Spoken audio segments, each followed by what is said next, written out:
And so if you don't want to be on the recording, please turn off your video.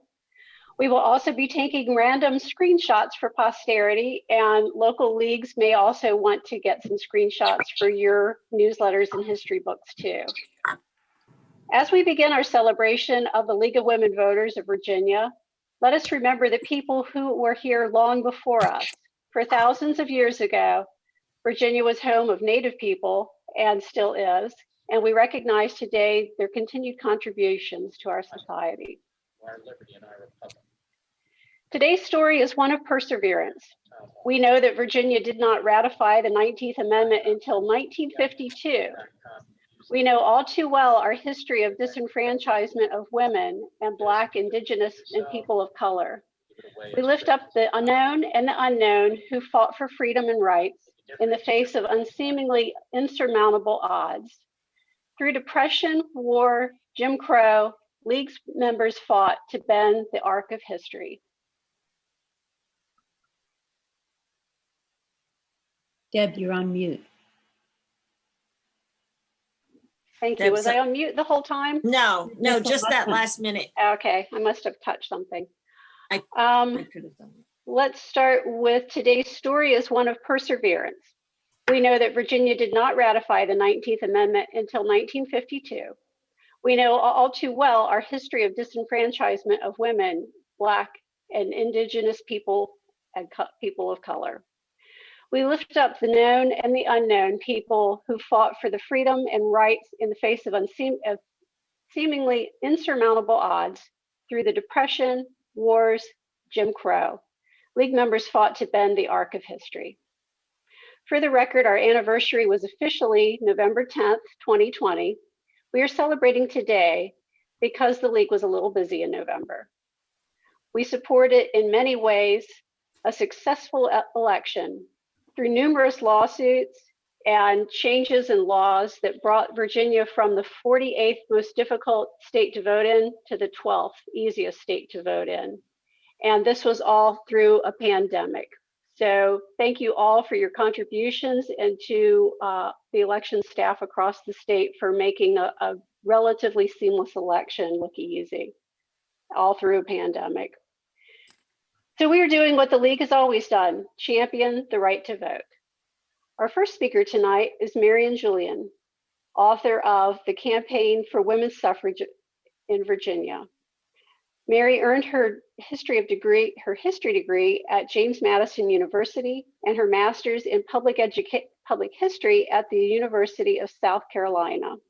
She has worked at the Library of Virginia since 1999, primarily as an editor of the library's ongoing Dictionary of Virginia Biography project. She is the co-curator of the library's exhibition and book on the suffrage campaign in Virginia. We will have some time for a few questions at the end, and if you have any, please put them in the chat. Welcome, Mari. Oh, thank you so much for inviting me to be part of the League Centennial.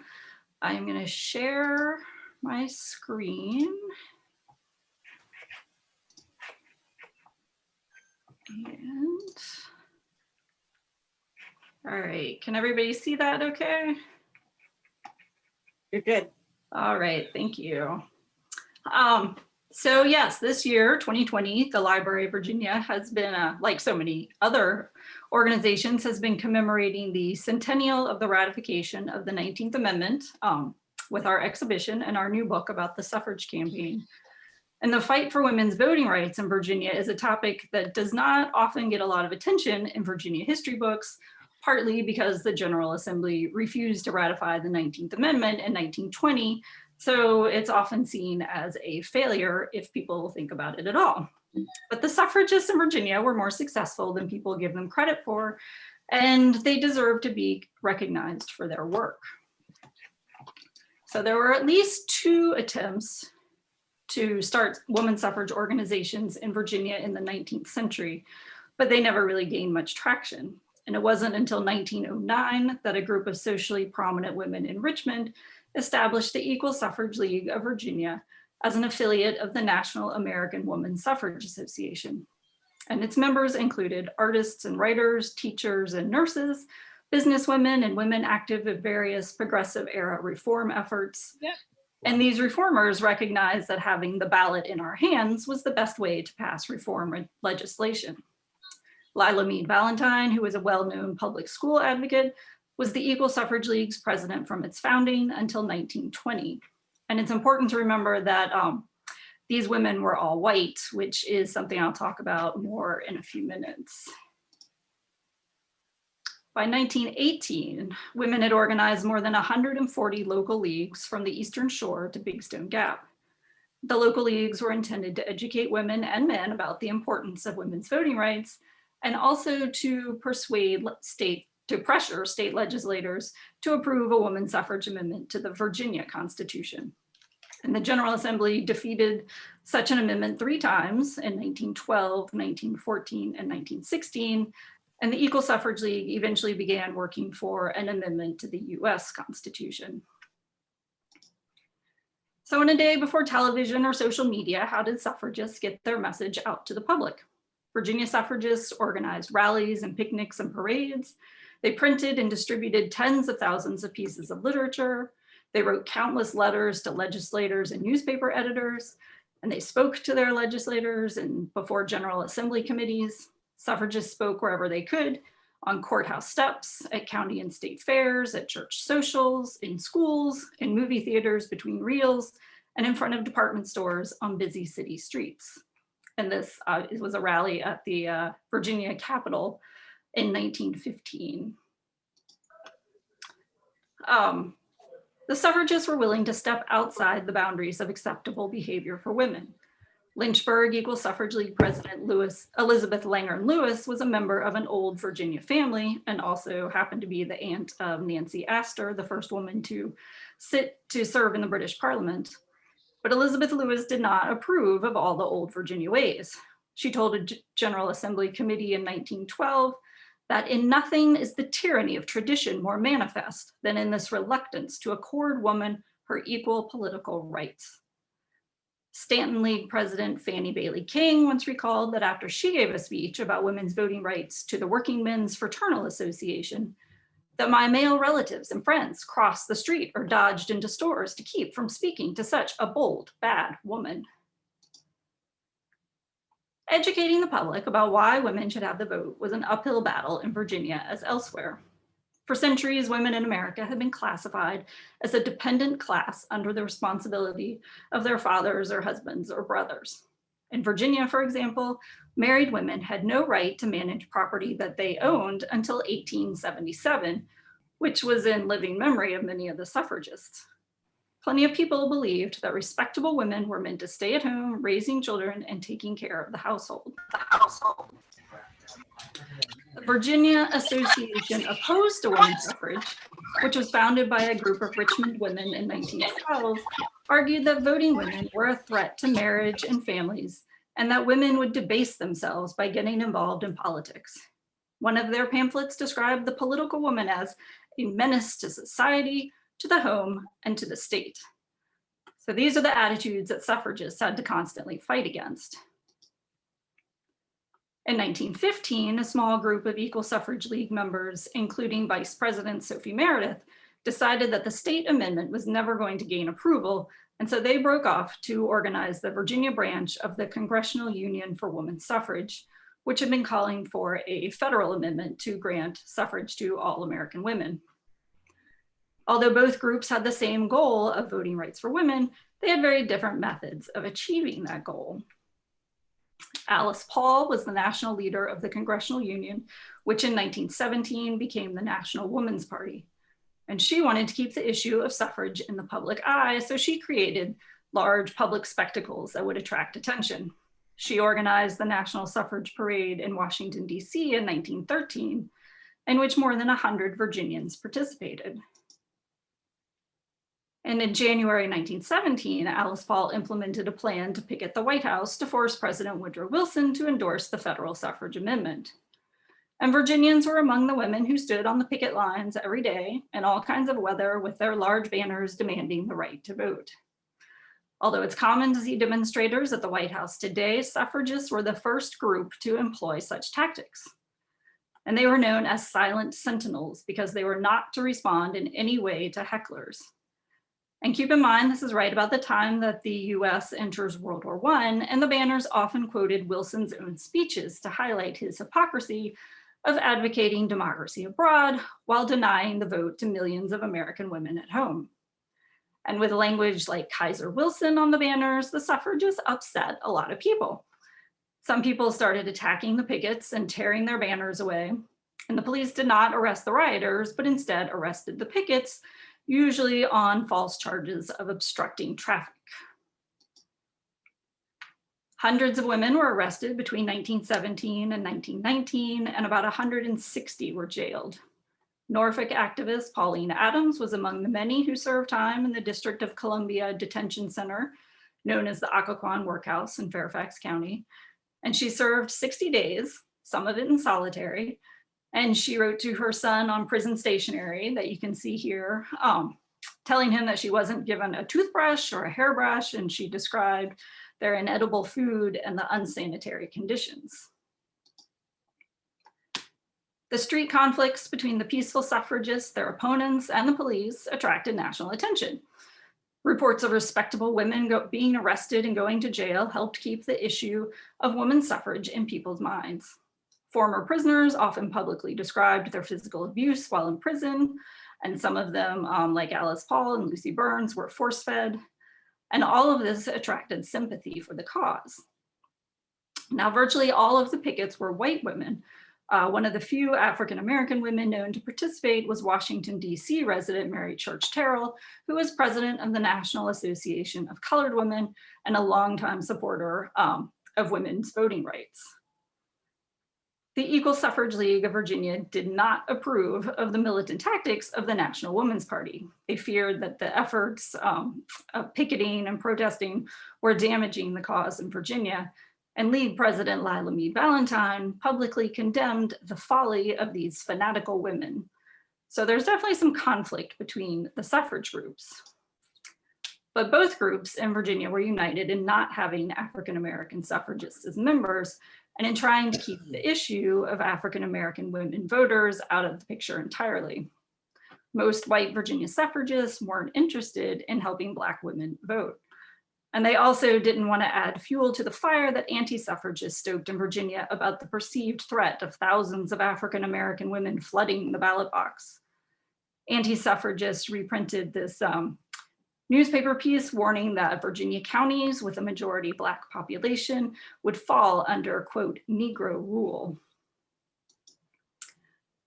African-American women, however, understood the power of the vote probably in ways even that white women didn't.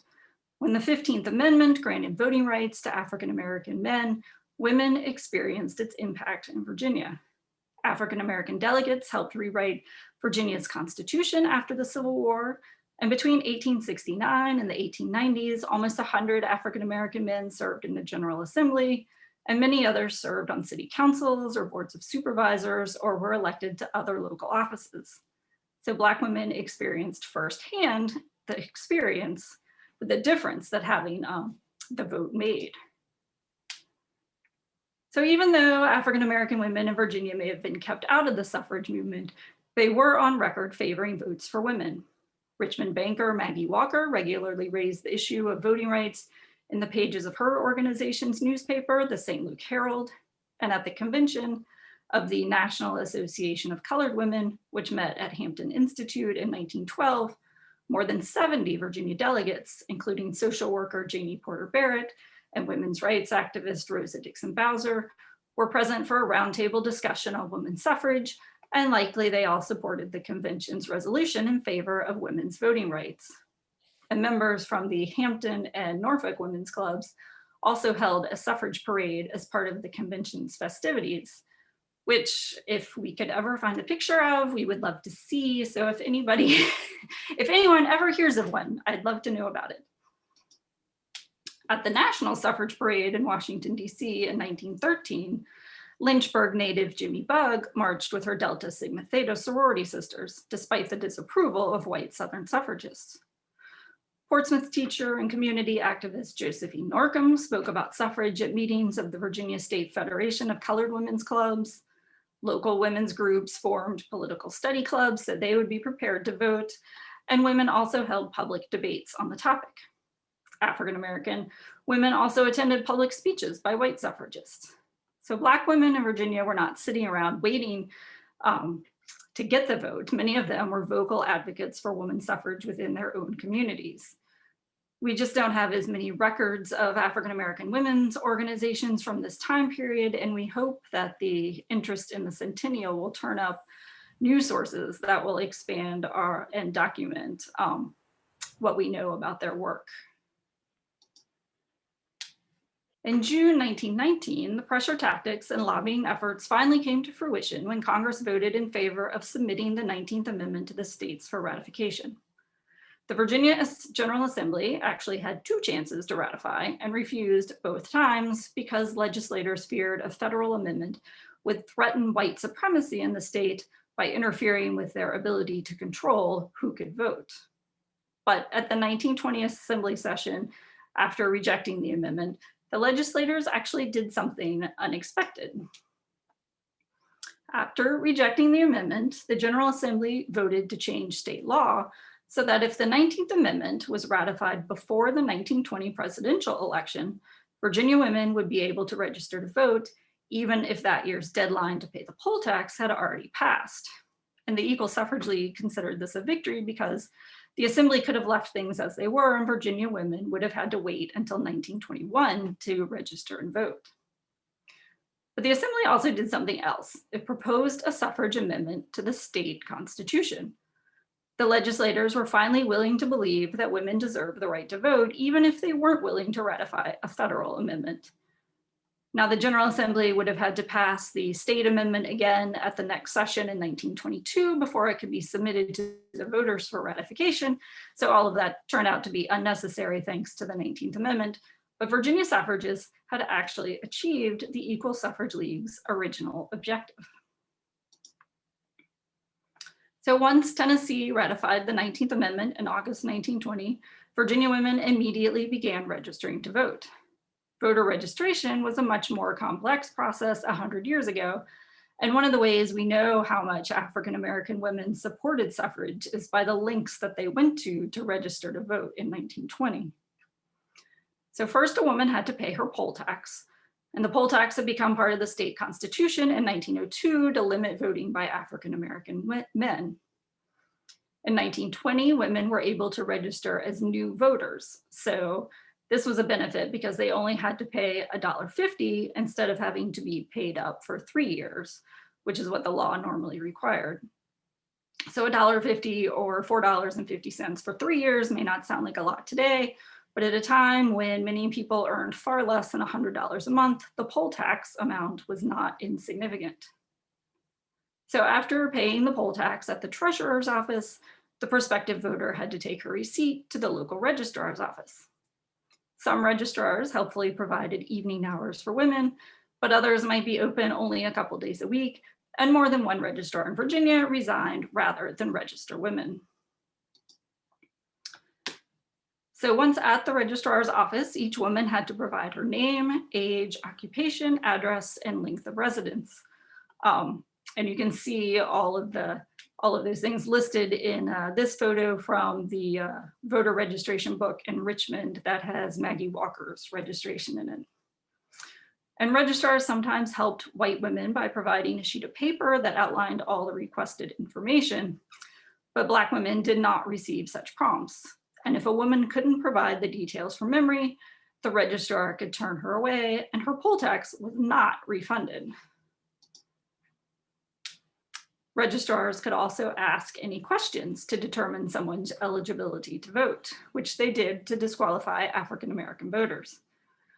So there were questions like these that were asked in Hampton and Norfolk. How many people does it take to make a county? Or how long can the House of Representatives take recess without consent of the Senate? And if you didn't know the answer, you would be disqualified. And again, you're out your $1.50 you had paid in your poll tax.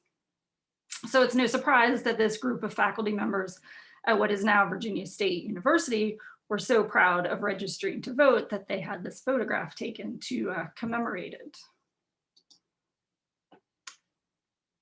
This complicated process is why white women and Black women organize meetings all over the state to prepare women for registration.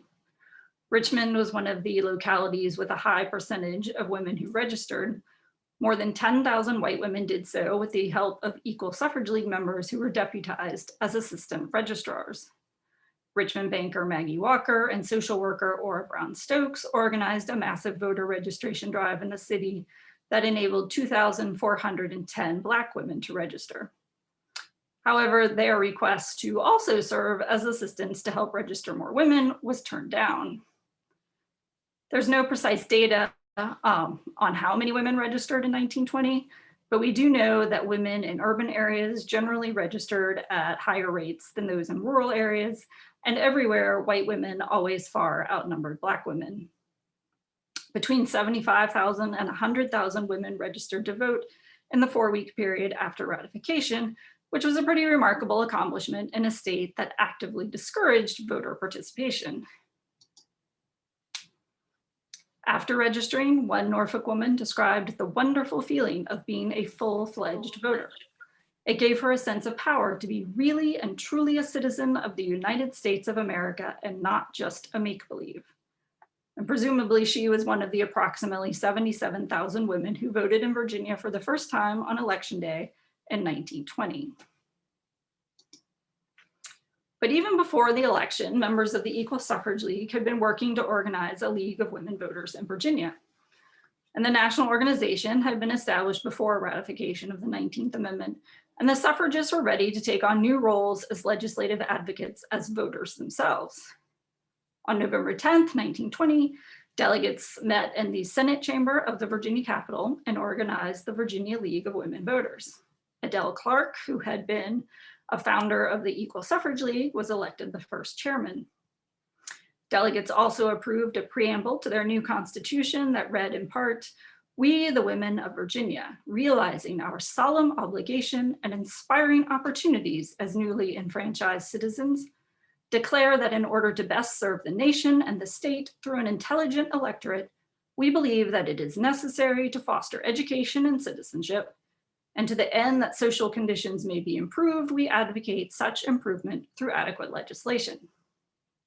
The officers also laid out a $10,000 annual budget for their new headquarters, office staff, stationery, and printing costs, a quarter of which was pledged at the founding meeting. And the Virginia League also declared that it had no intention of organizing as a separate women's party and stated in its constitution that it was nonpartisan, it would not support any political party in accordance with the National League. African-American women were forced to establish their own voter registration or voter organizations since the Virginia League of Women Voters did not accept them as members in the same way that Black suffragists have been excluded. In Roanoke, Millie Paxton established a Republican Women's Club in the autumn of 1920 that helped women there register to vote. And Ora Brown Stokes, who had led the Richmond voter registration drive, organized the Negro Women Voters League of Virginia.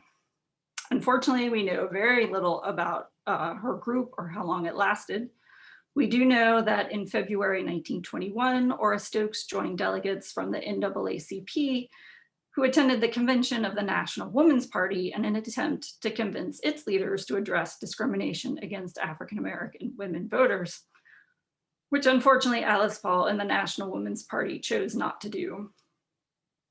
In 1922, Ora Stokes was one of the few Black women who attended the convention of the National League of Women Voters, and she continued to attend national conventions fairly regularly. In Virginia, even before ratification, the Equal Suffrage League had started organizing citizenship schools to prepare women for voting. These were organized by Mary Elizabeth Pidgeon, a Quaker from Clark County, who had been a national suffrage organizer. And she continued to run the Virginia League of Women Voters Citizenship Institute out of the University of Virginia's Extension Division for much of the 1920s, which actually made her one of the early female faculty members at UVA. And Virginia League members immediately got to work on legislation related to education, child welfare, high food prices, and women in the labor force. In response to lobbying by the Virginia League, the governor created the Children's Code Commission in 1921 Two League officers, Nora Houston and Fannie Bailey King, were members of the commission, which proposed 26 bills at the 1922 General Assembly session, most of which were passed. And these included pensions for mothers, a compulsory school attendance law, establishment of a new state welfare board, and regulation of child labor. And governmental efficiency was also a topic advocated by the Virginia League. And at their insistence, the governor called for a conference in 1921 that ultimately led to several reforms in state government. And from the very beginning, the Virginia League also began holding public forums with candidates for elective office, which of course remains a hallmark of the League's support for a well-informed electorate in the 21st century. During the 1930s, the Virginia League continued to advocate for shorter working hours for women, a minimum wage, and increased appropriations to the health, labor, and education departments in the state. League membership declined dramatically, however, and the State League largely ceased operating during the Great Depression, when national membership also dropped. So in the 1940s, the League of Women Voters of Virginia was reorganized and began establishing new chapters. And some African-American women were accepted as members, although they were not generally allowed to participate with the local units. And it wasn't until the 1960s that the Virginia League accepted integrated chapters. And I think Williamsburg was maybe the first one. In the 1950s, though, some of the local leagues were outspoken advocates for keeping the public schools open when Virginia's policy of massive resistance to desegregation threatened public education, and some of the schools were closed. Now, during the 1920s, the Virginia League had opposed the Equal Rights Amendment introduced by the National Woman's Party.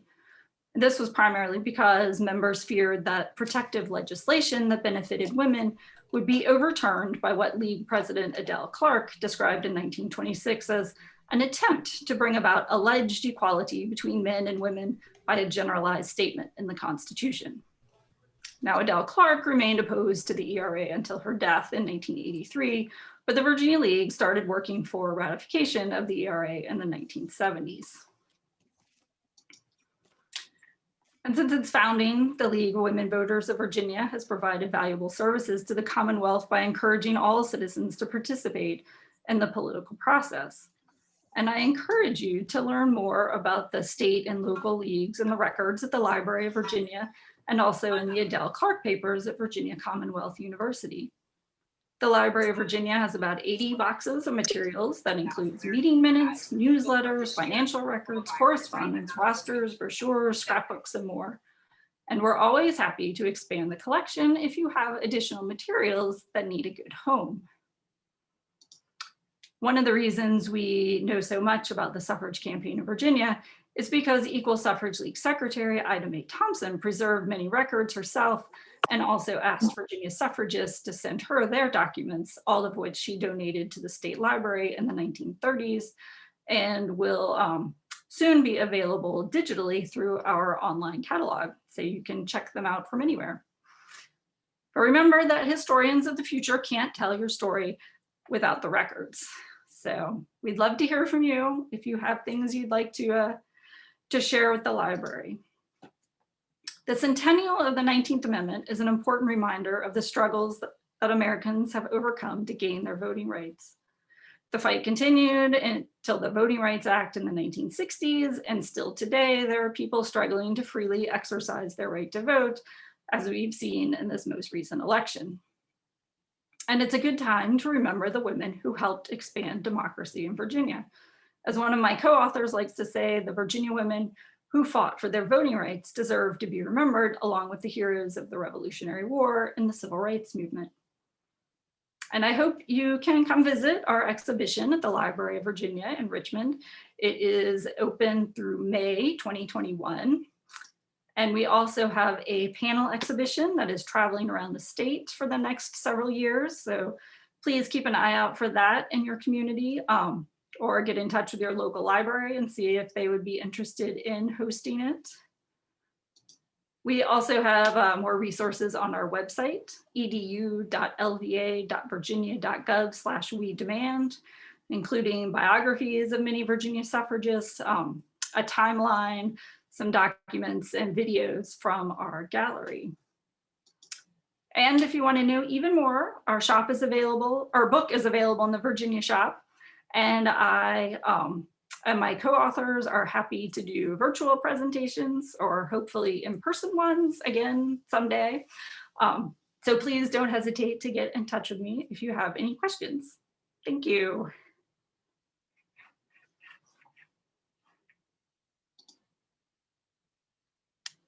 And if we have time, I guess we can do some questions now. I have something here. Oh, yes. Have you seen it? Yes. Okay, leagues had to raise money, no Yes. matter what they were. And this is a 1921 League of Women Voters cookbook that they sold as a fundraiser. And the recipes are to die for. They refer to green peppers as mangoes, which kind of threw me for a while I was going through it. Most of the recipes would kill you dead because they say start with a pound of butter and then add a pound of sugar and then go on from there. But anyways, I want to ask you, Mar, is this a common book or is this an unusual book? Should I give it to somebody at some point? I can't hear you. You're muted. All right. Is that unmuted? No, now you're okay. You're good. Okay. We do actually have a copy in the exhibition of the cookbook. I don't know, we probably have a couple copies at the library, but it's definitely, there are not lots of them around. So a local library might be interested in having a copy, because I bet a lot of local libraries, like, you know, the Fairfax Library has the Virginia room, and places like that would probably be interested. Yeah. Yeah, I really hate to give it to somebody who doesn't really like to cook, because it's great to look at it and say, oh my God, I can't believe they ate that. So they're doing. Hey, That's great that you have it though. There are a few questions about this. Marianne Moxon of Williamsburg is saying her review of this book was in the Daily Press in Williamsburg in November, and another version will be in the Williamsburg Area Voter in January. Oh, And great. then Thank you. Carolyn said, does your local league have an archive that you can donate? We donate all the Arlington stuff to the Arlington Library. So the library might be very interested in having that. Yes, local libraries, you know, especially ones that collect, you know, local, I know like the Roanoke Library does, you know, in the Fairfax County with their Virginia room. So different library systems have capacity to collect, you know, local organizational materials. And then the Library of Virginia is always happy to take organization records. There's a few other suggestions in chat where you can have that, or where you can distribute it.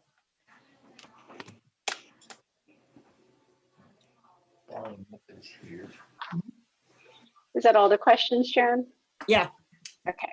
Our next presenter is Nancy Tate. Nancy is a board member and past president of the League of Women Voters of Arlington. Before her retirement, Nancy served as executive director of the League of Women Voters of the U.S. Welcome, Nancy. Thank you. It's so impressive to hear Mary tell the suffrage story, particularly in Virginia. And I've gotten to know Mary in the capacity that I'm going to talk about.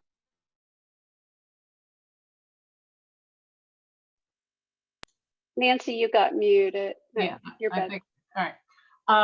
Since I retired, of course, all of you know that the League is active all the time. And when we're active as an organization, it's hard to remember to think about our history and to record our history. But it's very important, as Mary has said. So when I retired, I knew we were coming up on the 100th anniversary of the League and of the 19th Amendment. So I've been spending the last few years focused on that in several different capacities. So I'm the co-chair of the 2020 Women's Vote Centennial Initiative, which is an information sharing collaborative of scholars and organizations around the country that wanted to share resources, produce resources, and encourage groups of every type around the country to put on some type of activities related to the centennial. We wanted to make sure that this important 100-year anniversary would highlight the struggle and how it's still relevant today. Needless to say, a lot of the things that were originally planned did not happen because of the pandemic, but an amazing amount of activities did occur. And in fact, we are encouraging organizations to continue to have their programs, exhibits, or whatever through August of 2021, using the logic that the anniversary year started in August 2020 instead of ending there. So that there's that going on. I'm also a board member of the Turning Point Suffragist Memorial, which is under construction now on the grounds of the Occoquan Workhouse. But the thing I want to talk about tonight is the fact that I'm the Virginia State Coordinator for the National Votes for Women Trail Project. We've got a lot of words here. The Trail Project is a project of the National Collaborative of Women's History Sites. This is an organization you can join if you're interested in women's history. But the Trails Project started a number of years ago with a focus on the centennial, on women voting, and it has two main components. And you've probably heard about some of them, but it's easy to get them confused. Their main ongoing activity is an online interactive map, a crowdsourced interactive map where people can identify sites. So it's a trail. So there's supposed to be actual sites that exist in Virginia. So this is going on around the country. This will keep on going. It's been going for a number of years. It's going to keep on going. However, the organization has a goal of reaching 2020 sites in their map by December 31st of this year, obviously because it's 2020. The last time I heard, they're somewhere over 1,700. So there is a goal to get more in by the end of the year, but even if you didn't, it wouldn't matter. This is sort of an ongoing effort. The newer, more exciting in some ways activity is the Pomeroy Road Marker Project.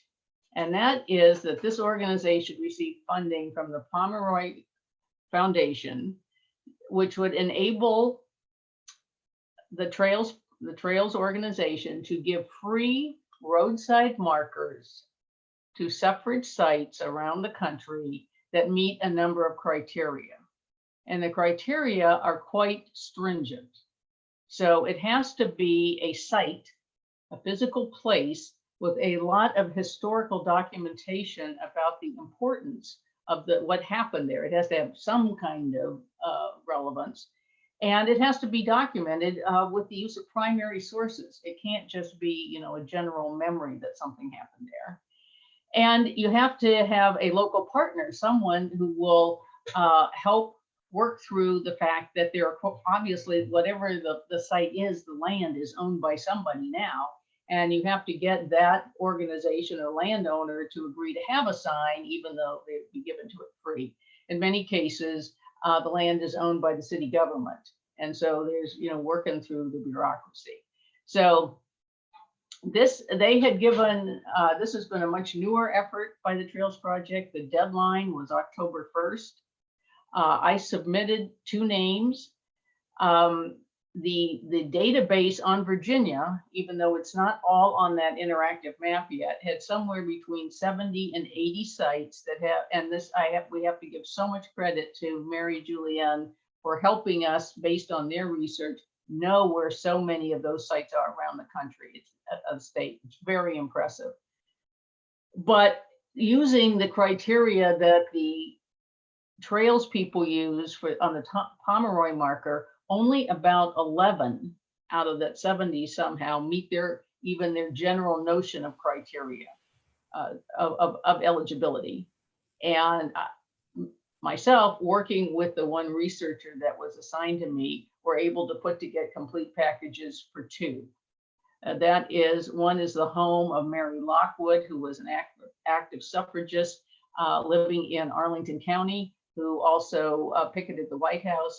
And another is Randolph College, formerly Randolph-Macon Women's College in Lynchburg, where the number of students and faculty members put on suffrage schools and so forth.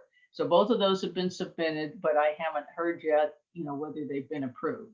So the deadline, and sometimes people are hearing this information, the deadline has been extended to January 15th. However, you have to have gotten all of this documentation and the agreement of the landowners. And I'm not thinking that that's going to be possible on any of the other sites, even though we know that there are some that if there were more time, maybe something could be produced. So it's a wonderful thing that this whole effort, both nationally and certainly in Virginia, that there are so many places where we can find that suffragists were active. And it ties in very nicely, of course, with all the work about who the people are and what they actually did. So League people can go on, can add sites to the map. If you go to the National Collaborative of Women's History Sites website, you can see how to do that. But you can just look and see, maybe some of these are in your own community. Maybe there are places that you didn't even know about, or there'd be interesting things that you can do with that. So that's the update on that. It's very powerful, I have to say. I've been doing a lot of national work with these other groups. And I guess I always assumed until this year, I've only been the coordinator for 6 months. There was no coordinator. So Virginia is kind of behind other states who had people working on this longer. I guess I had always assumed that because the General Assembly consistently vetoed everything about suffrage, that no one was really interested in Virginia. And that is not the case. These women, as Mary pointed out, really took on the power structure in a society that was not very welcoming to do that, even though, of course, we know there was the racial dimension was always present too. So all I can say is this is great. I hope everybody takes advantage of it. And we ought to apply some of this thinking to League history. League history is pretty great too. And Virginia history, there is a wonderful book. I hope if I hold it up, you can see it. That Fairfax member Bernice Colvard wrote in 2009. But if people want to update it, that could be something of interest. And as been mentioned earlier, local leagues can access the archives that they probably have, hopefully at their library, and dig into their own history. And even though we're likely when we dig into history to find some things that we might not like or feel good about, mostly there are a lot of things about League history to feel good about. And I think we're all learning now it's important to know where we came from and who we are. So with that, I turn it back over to Deb. Actually, I want to stick my nose in. Nancy, can you put in chat some of those links in the name of the book? You said the National Women's Collaborative. Yeah. Or thank you. If I can. Thank you, Nancy. Next, we would like to hear from each local league, and I don't know if it'll be a president or her designee, but we would like to hear about the phenomenal work our local leagues have been doing, and I will call each league in reverse alpha order. Williamsburg.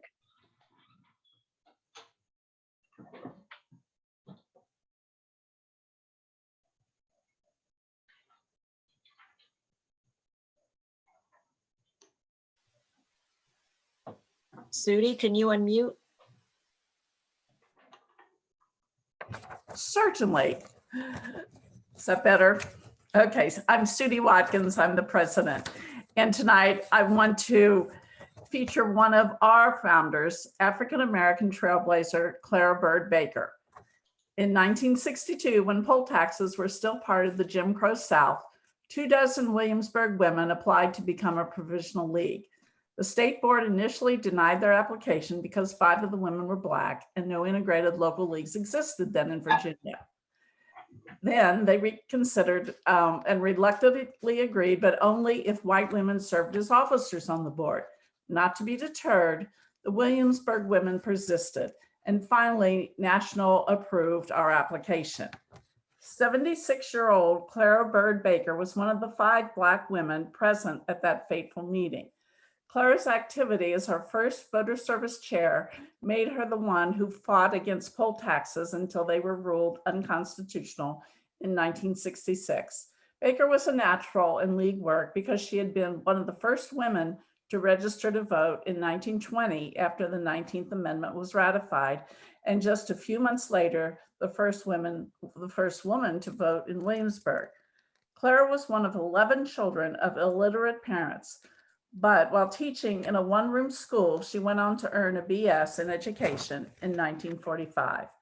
In a 1967 tribute to her, the superintendent of schools declared that he could not remember any worthwhile community-wide effort in which Clara Bird Baker had not participated. She died at the age of 93, and 10 years later, the Williamsburg James City County School System paid her a fitting tribute when it opened the Clara Bird Baker Elementary School near the site where she had begun her teaching career. In 2011, the Colonial Williamsburg Foundation honored her as an African-American woman who did not accept society's limits on what they could accomplish. Our founding member, Clara Bird Baker, remains an inspiration to us today to not accept limits, and that is what we hope to strive for in our next 100 years. Wow, thanks, Sudi. Next, we'd like to hear from And Washington that's her County. picture behind me. Thank you. Washington County, please. Okay, I'm Mary Jennings. I'm president of the Washington County League. The Equal Suffrage League of Washington County was formed in 1913. Minnie Bow, an Abingdon pharmacist, was the first president. After 1920, nothing is known of the Washington County League until a member-at-large unit was formed in 2005 with Jane Hill as its first chair. We became a local league in 2016 with myself as president, and we currently have 32 members.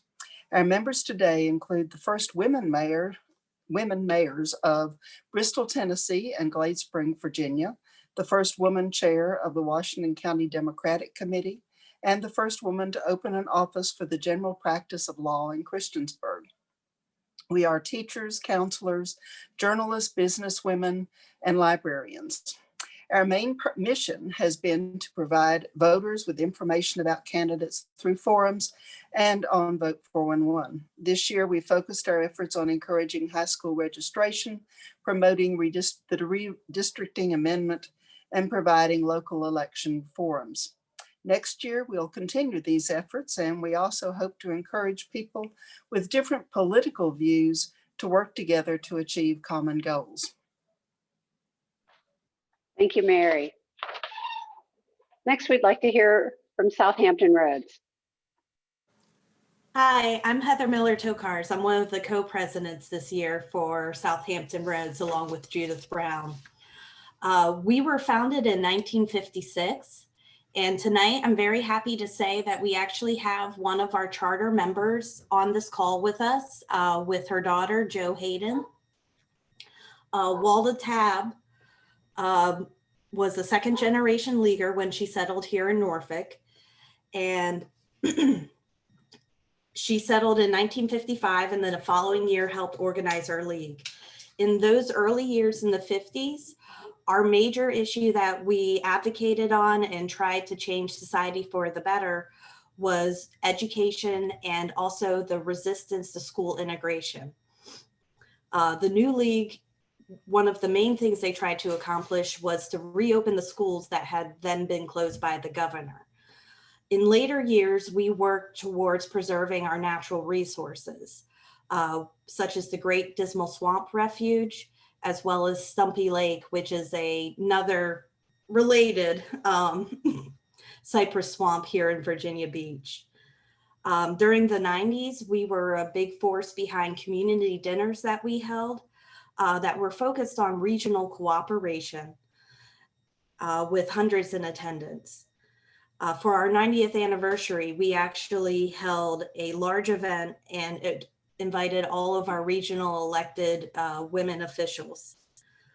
League members have served on school boards, hospital boards, city council, and several city and regional transportation planning groups throughout our history and even currently. In recent years, we've really focused on regional coalition. We helped organize the Legislative Collaborative Roundtable of Hampton Roads, where we have over 25 member organizations that get together each summer so that we can prioritize what we want to have happen in the legislature and try to make best use of all our efforts.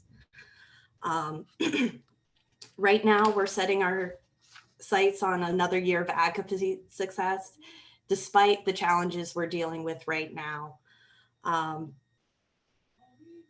But we've really been focused on bringing together the diverse groups that we have here in Hampton Roads. Thank you, Heather. We'd like to hear from Roanoke Valley, please. Hi, I'm Jean Holsinger, the president of the Roanoke Valley League. It's been really inspiring to hear the stories of older leagues. We're a very new league. Two founding members, Faye Crawshaw, a former president, and Camille Leonard, founding and current secretary, put together the following statement about the Roanoke Valley League's short history, or this iteration of the league. Our league started in 2017. Following the 2016 election, there were a lot of people in the Roanoke Valley who wanted a more nonpartisan place to go. They realized that it was going to require a lot more than partisan politics to create deeper and lasting change. Every organization has struggles in the beginning. We had to figure out how to strike a balance between highly motivated people who wanted to get out there and do something, and building an organization that was founded on the league's ideals to ensure lasting success. We experienced a fair amount of turnover in our leadership. Every time someone left a leadership position or the board, that slowed us down a bit, but we continued to move forward and we're proud of what we've accomplished.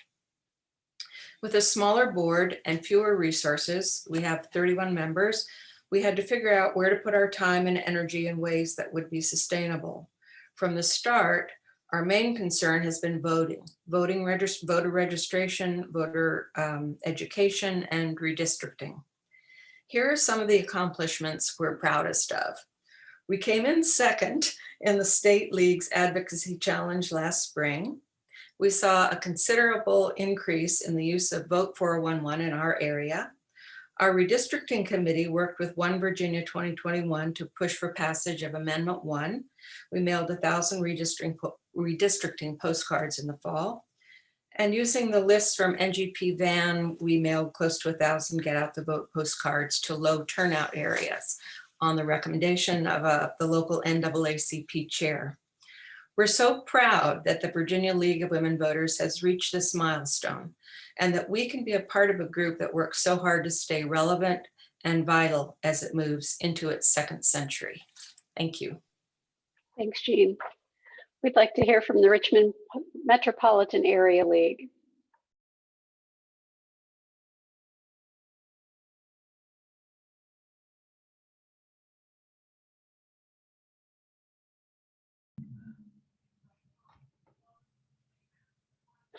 Do we have someone from Richmond who's ready to speak? I started speaking, but I was muted. Hi, Lynn. Hi, Lynn McMartin from the president of the Richmond League. What I was trying to say was that the Richmond League was founded shortly after the Virginia League in 1920 by Adele Clark, who lived in Richmond in the Ginter Park area, I'm told, for those of you who know Richmond. Richmond Leaguers were active from the beginning in fighting for women's rights, child welfare, and voters' rights. But there was also always racial tension in this city that had been the capital of the Confederacy. The upper middle class white women of the League struggled with school integration. And when it came to Brown v. Board of Education, they decided to, quote, take no position. And I heard that story at an oral history program that was put on recently by our DEI group here in Richmond. And I really urge other leagues to do this. I don't have time to give you the details of all the people who spoke that day, but we had 3 members who had been around for quite a long time and a couple of others, more my contemporaries, but who had been in Richmond for a long time. And it was really moving to hear the stories in person and not just read them. So we heard about racism firsthand and many other stories through the 1970s through the 2000s. Particularly a lot of emphasis on the Black history part of, or the Black situation part of it. But one good thing that they also talked about in the oral history is a good thing that came out of the League is the Black history events that they've always held in February. And I have been to a lot of those even myself in the last few years, and they have just been wonderful. And they took trips to historic sites and museums, and they even once took a stroll down U Street in the district, which I thought was great. Trying to, I thought that was a nice touch.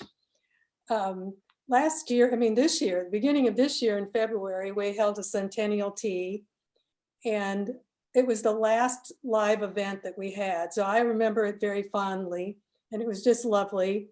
Many thanks to Mary Crutchfield and Lynn Johnston, who are resident experts on this kind of thing. And they also organized a July event at the Museum of History and Culture here, which was a live outdoor event celebrating 100 years of women voting.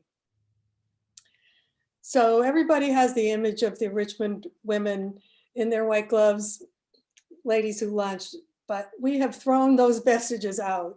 And this year we had a car parade, and we had billboards and interviews on local radios, and even in a pandemic, reaching out to underserved communities in very creative ways and successful ways. So I think part of what I was asked was, where are we going? I think where we're going is in the direction of education, including high school civics education programs, and also toward connecting with more interest groups and more community groups to form partnerships. Thank you. Thanks, Lynn. Next, let's hear from Prince William area.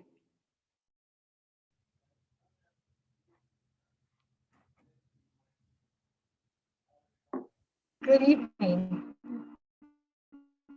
My name is Carol Proven, and I am the president of the Prince William League. I am very amazed by all of these long-standing groups and how much they've accomplished over the years. Our Prince William League is relatively young. We started out as a MAU, a derivative of Fairfax, I believe, and several years ago we became a league in our own right. We've done an awful lot with a few people, and thanks to we started out with probably 10 or 12 people, and it grew to 20 or 25, and it has leapt our membership in bounds over the last 4 years for some strange reason. Anyhow, we have really focused on voter registration in the high schools. This year, of course, we've had to virtually do voter registration through the teachers in the high schools. They've been very cooperative with us. But we have been in senior centers and rehab clinics and anywhere we could go, even if it had to be with masks on and behind a screen. Trying to get people registered and then getting the vote out, especially during the emphasis on redistricting. We have written and texted voters to urge them to get out and vote, and particularly vote for redistricting, Constitutional Amendment number 1. So we've had many of our members have really worked hard on that. The people who work hard in our group really do work hard. Our challenge is to get everybody interested and working forward to it. We've taken part in several studies that are ongoing now, the election laws study group and the affordable housing study group, We have had speakers from our area talking about affordable housing and the problems with affordable housing. We're continuing to get really involved in that. We're doing a particularly interesting thing, I think. We are helping with the Black Lives Matter movement in Warrenton, Virginia. Warrenton is in Fauquier County, and we have a lot of new members coming in from Fauquier. We're doing a vigil every Saturday, and we have done that since June. And we have been meeting with many, many people, having a silent vigil every Saturday morning. And I think it's been very effective and very touching also. We have, during this time, we've really been a partner with many of the local groups. And as a matter of fact, having Mary Julian, the cooperation that we've had with the Prince William County Library System has been wonderful. They have helped us with programs and are really getting active in helping us with the Virginia History Month in March. Our program committee has been wonderful, and they have been working with them through a lot of this. So our hope for the future is that we move forward with our voter registration. I'm sure that this unfortunate time will end sometime. And we're really enjoying now something that we took from another group, the SIPs and Civility meetings. And we have those on every other month, and they are informal get-togethers, and we have wonderful ideas coming from the SIPs and Civility people, and they seem to really be enjoying it. It would be much better if we could meet in person, but we're doing okay as far as Zoom goes. So thank you very much. Thank you, Carol. Montgomery County League. Good evening. I'm Beth Obenchain, president of the Montgomery County League of Women Voters. And tonight we celebrate the amazing women who founded the League 100 years ago. And in 2021, our league will celebrate the women who founded the Montgomery County League 50 years ago. At a time when rural and urban seem so divided, it's heartening to me to look back to when the Equal Suffrage League of Virginia had active chapters all across the state, even in small communities like Big Stone Gap, as well as in our cities. And that was thanks largely to the statewide travels of Lila Mead Valentine with the Equal Suffrage League. Our unique story is actually as the community that Lila Mead Valentine could never visit. Over several years, as she was driving past Blacksburg to far southwest Virginia, she would write her cousin, dear cousin, Dr. J.D. Eggleston, who was president of Virginia Tech, because she wanted to come speak to the faculty and the students at Virginia Tech. He wrote back to several requests from her, always explaining, while it was a terrible time to come because of exams or a terrible time to come because it was a new semester, his most creative response was when she asked to come in the winter one time, and he claimed, oh, winters at Richmond are like a day at Palm Beach compared to the winters in Blacksburg. So the students and faculty at Virginia Tech and the women of Montgomery County never had the opportunity, sadly, to hear from our state's leading suffragist. Yet here we are today. In Montgomery County, we are very proud at a time when our league is stressing diversity, equity, and inclusion, that Nannie Hairston, an elegant African-American woman who's beloved in this community because of the way she championed education, that she was one of our founders in 1971. We're also fortunate today to have Deborah Travis, president of the Montgomery County, Floyd County, Radford branch of the NAACP, as our vice president. But we also know we still have much work to do to achieve our DEI goals. So 2020 has been a great year. thanks to our outstanding state leadership and also to all of the local hard work and activism of our league and others. And we are committed to continuing this energy in 2021. Thank you. Thanks, Beth. We'd like to hear from Lynchburg.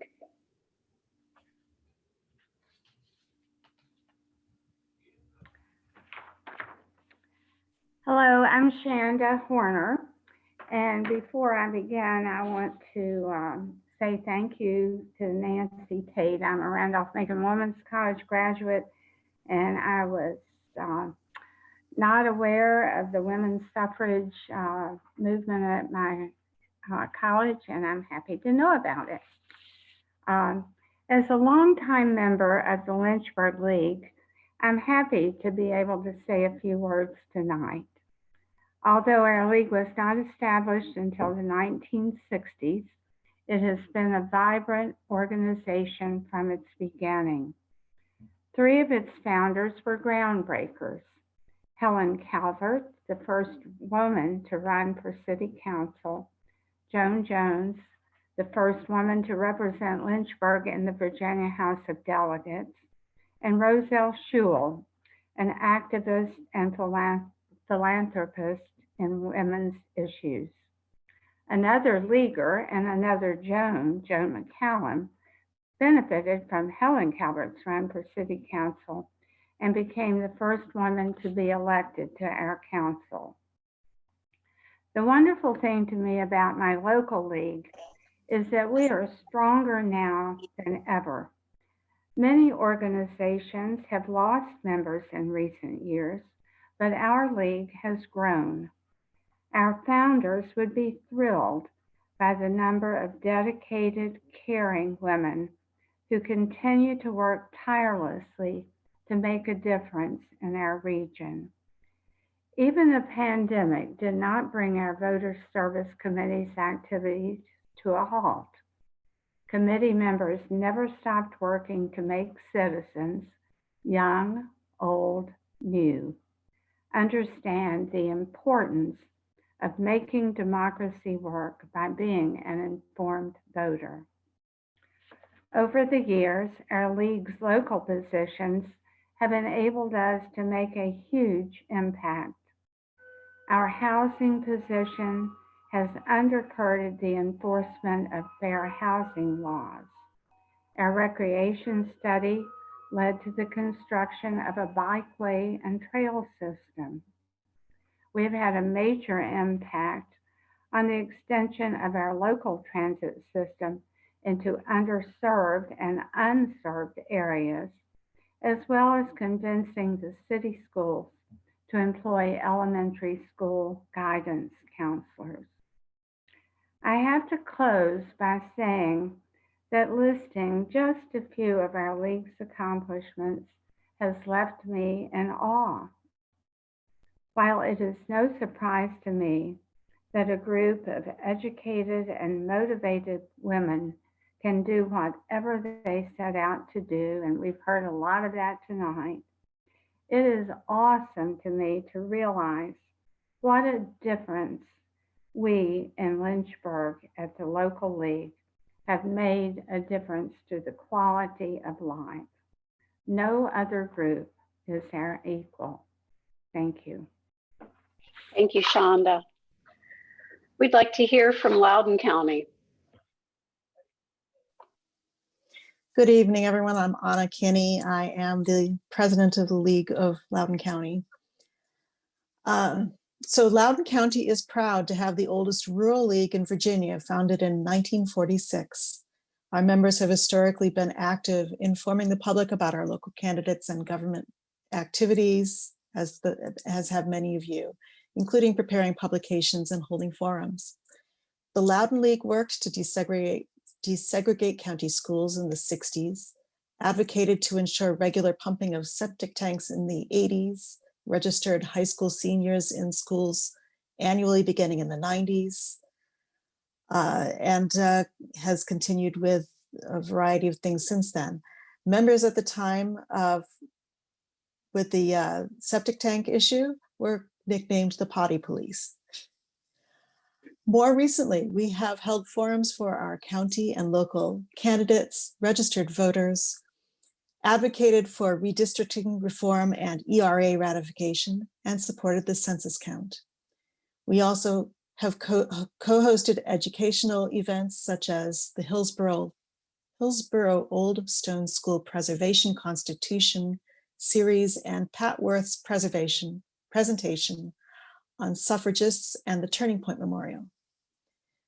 We have also sent out Get Out the Vote postcards and promoted Vote 411 to both candidates and voters. We stand at a crossroads in several ways. Loudoun County's population trends from progressive to conservative, going east to west. Like the League overall, we tend to have an older membership and are working to bring in younger members and increase our diversity. While many residents are involved in party politics or in an issues-based organization, few of these organizations remain nonpartisan, as does the League. And of course, this year we are all learning how to be involved without being together as a result of the pandemic. We have about 60 members, small enough for each person to be deeply involved and large enough that we can have an effect. Our members are active and are excited to see the impacts of our efforts. We look forward to staying involved with redistricting reform and other efforts to enhance good government. Several of our members have been very involved in the League Environmental Group. I won't attempt to predict what the next 100 years hold, but I predict that the League will be influential. We are stronger and better informed as a result of our sister leagues in Virginia. Thank you. Thank you, Anna. Fredericksburg area.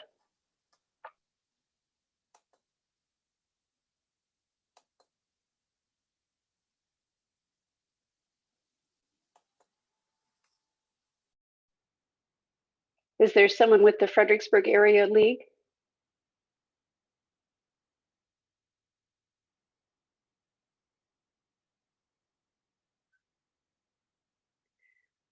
Let's go on to Falls Church, please.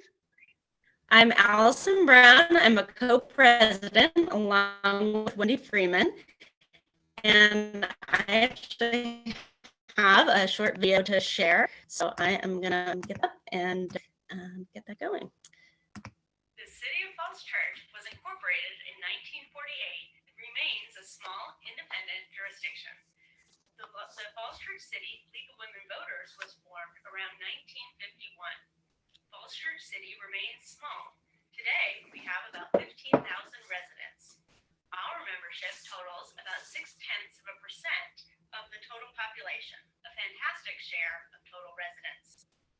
Carol DeLong was the first woman mayor of Falls Church. She became mayor in 1980 when women mayors were still fairly rare. Carol was a city council member for 14 years and mayor for 8 years. She's been a longtime member of the League of Women Voters.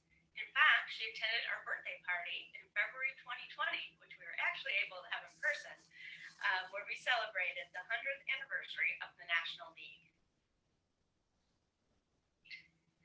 We're looking forward to an active future in Falls Church. We've successfully pivoted to virtual programming this year. We hosted 6 events over Zoom.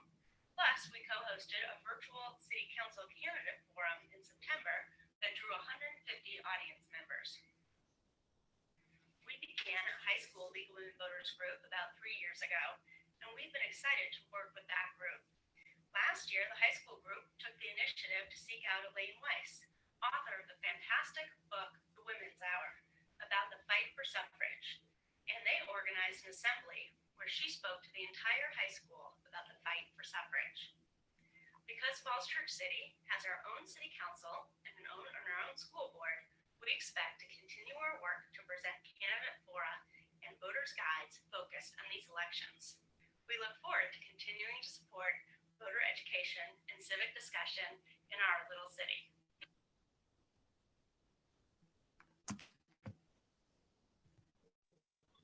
Thank you, Allison. Thanks, everyone. Yep. Fairfax area.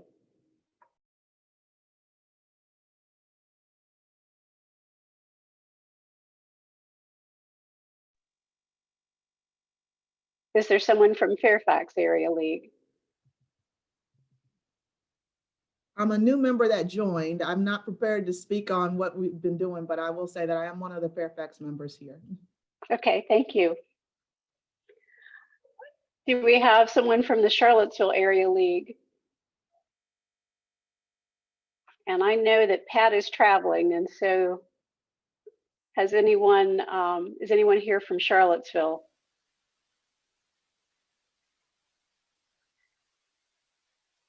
And do we have anyone from Arlington? I was just going to say, I'm from Charlottesville, but I'm not prepared to speak either. So, Okay, thank you, Susan. sorry, but we have a great league that does lots of things. There You are do, thank you. There are several people from this from Charlottesville. I saw Rosalie Samari and Francis Schutz names also on the list. But Pat is back. I don't know why we don't have a report. Okay. I saw on the map, though, that we're one of the early organizations to be involved with suffrage. And I think we're at least, I know we're more than 75 years old, and maybe by now we're 80 to 80, between 80 and 85 years old. So we're one of the earlier leagues, as evidenced by our league number, VA 100. Thanks, Sue. And Sue is the former president of the State League as well. That too. Is there anyone here from Arlington that would like to speak? No, there's no one here from Arlington. You never hear from Arlington. I am Joan Port, president of the League of Women Voters of Arlington. And I'm happy to say that since the cold January day of 1944, when 13 women came together to form the League of Women Voters of Arlington, we have been on a mission to make the dream of democracy real. The Arlington League was an early opponent to both the poll and literacy taxes. And before their repeal, we even have records of some of our members paying poll taxes out of their own pockets. So while they were fighting the system legislatively, they were helping people get around the onerous laws.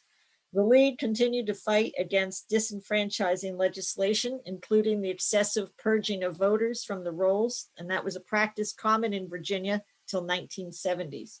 Following the 1954 Supreme Court decision of Brown versus Board, the Arlington League opposed efforts to amend the Virginia Constitution to permit public money to fund a private school system for children whose parents refused to send them to the integrated schools. League members worked closely with the Save Our Schools effort to prevent closure of Arlington schools due to the state's massive resistance to integration policies. The League called for the direct election of a nonpartisan school board after the Virginia legislature replaced Arlington County's elected school board with an appointed one as a reaction to the county's continuing desegregation efforts. The League monitored and made recommendations to the school board regarding decisions that would have disproportionately affected African-American students.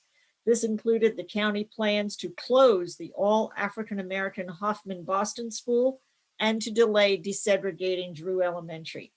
As we continue into the next century, we will continue our fight for a fairer and more equitable Arlington and Alexandria City that we now encompass into the next century. Thank you. Thank you, Joan. So very briefly about the State League, I mentioned that we've had lawsuits this year to increase voter access. One was to waive the witness requirement for the June and November elections. And we are working to make that a permanent, to get a bill passed to make that permanent in the upcoming session. In addition, on the last day of voter registration, when the cables were cut and voters were not able to register to vote, we brought a lawsuit that extended the deadline to register, and an additional 24,000 voters were able to register in Virginia. And so we are very proud of the accomplishments this year to increase voter access in Virginia. We've taken the lead in voter registration for high schools and have shared resources, and we have URLs on our website for every high school in Virginia to try to encourage voter registration in the high schools as well. We've created 10 advocacy issue groups for various issues from environment to transportation to childcare, education. Like I said, there are 10. If you are interested, please contact Joan. We are always looking for new members for these groups to help learn and educate and advocate. The League is the only organization coming from the suffrage movement that is still functioning and is vital. That's not entirely true because we do have the Deltas also formed at that time, but we have modified and reformed, and we acknowledge our past and will continue to be an even stronger and more diverse fighting force, always for freedom and fairness. It's because of you and the people who came before you who worked tirelessly to make this dream real. You are the League. You received a link of people who carried out the suffrage light and those who worked during our first 100 years, many without acknowledgement or recognition. Many of the contributions of women of color have been lost to history.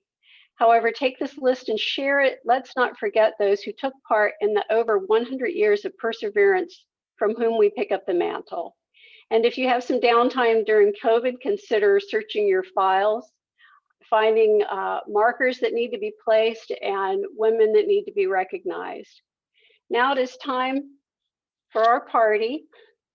So, No, sorry, Andrienne. Andrienne has to show two films. Oh, okay, sorry. Sorry. Hi, sorry. Let me, sorry about that. Let me get off of, get on video and unmute myself. But thank you. I just wanted to send out, represent the members at large in Virginia. We have currently 28 members at large, and these members at large represent students who might not know where they're going to end up in Virginia and chose to join the League because they understand the value that the League of Women Voters offers to their community and to their civic engagement. It also represents members who do not have leagues of their own and want to provide nonpartisan trusted nonpartisan information to their community at large. I have a little video here. Joan, if you could let me share my screen. Yeah, it's everybody can. Sorry. And I will do that right now. Sorry about this.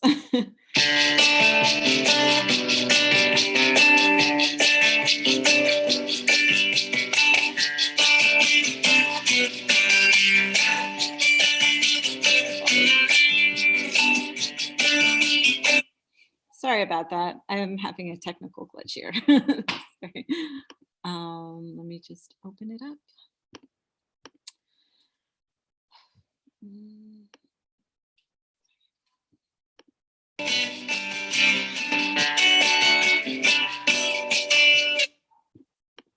Again, having issues.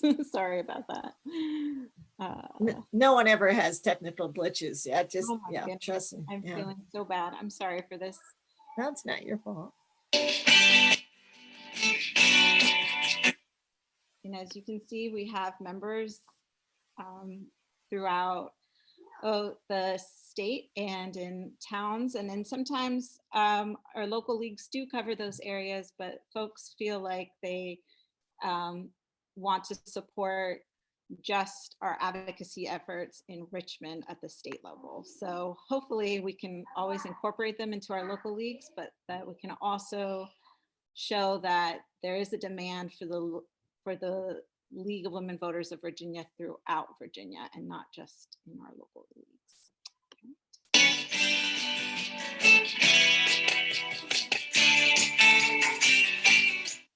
And now,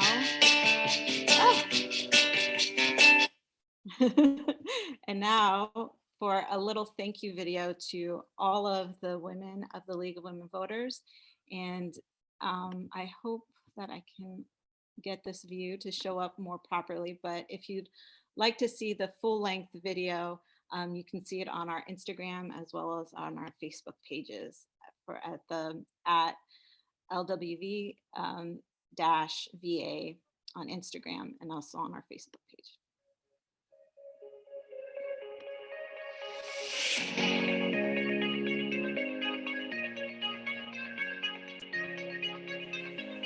It didn't share. Oh, okay. Sorry again, guys. I'm usually good at this stuff. I'm just a little tired today.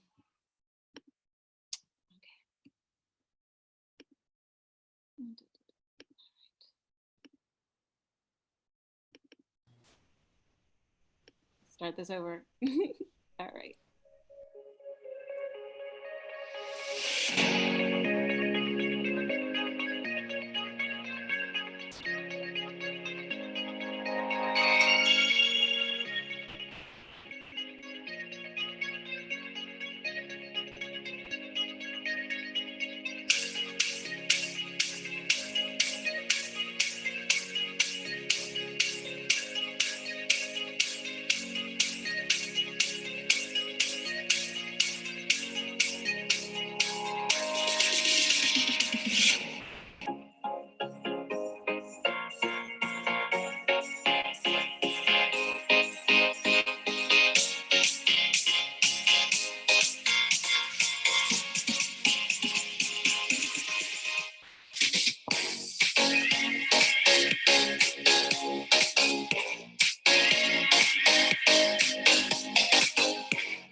Thank you all. Thank you for participating in watching this video.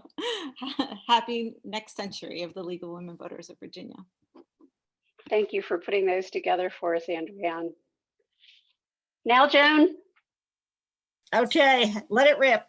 All right, so raise your celebratory drink or cupcake or whatever you have.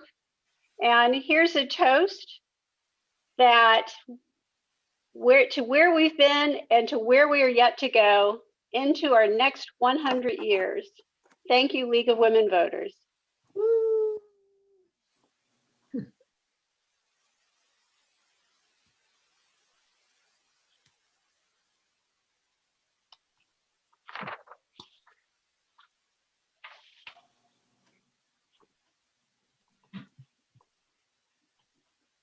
I think we should unmute ourselves and yell. Could we also see the cake? Could we see the whole cake? Thank you. Wow. Oh, that was the last event we had live. Beautiful cake. Thank you. Wow. You don't want to see me, you want to see my cake. Fine. Yeah. Take pictures for your local leagues. I'll send some out. So this apron was given to me by a old long-term League of Women Voters member who received it at one of the national conferences where she was a volunteer. And it's like a big apron with pockets, and these are sewn on. And when I got to know her and she found out I was a League member, she gave it to me, and it's very thrilling for me to have it. And it means a lot. And I think it means a lot to the League too, to have this continuity.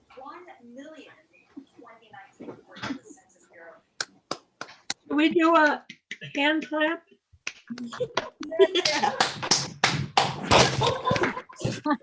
Oops. Adrian, that was a fantastic video you put together. Thank you so much. Of course, yeah. Thank you all for submitting your photos of your I voted stickers.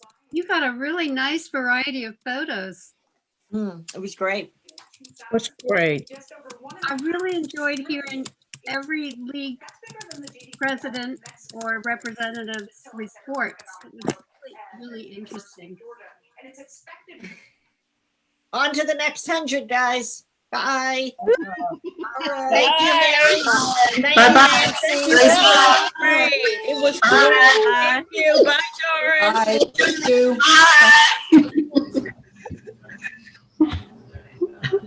Are we logging Bye-bye. off now? Bye.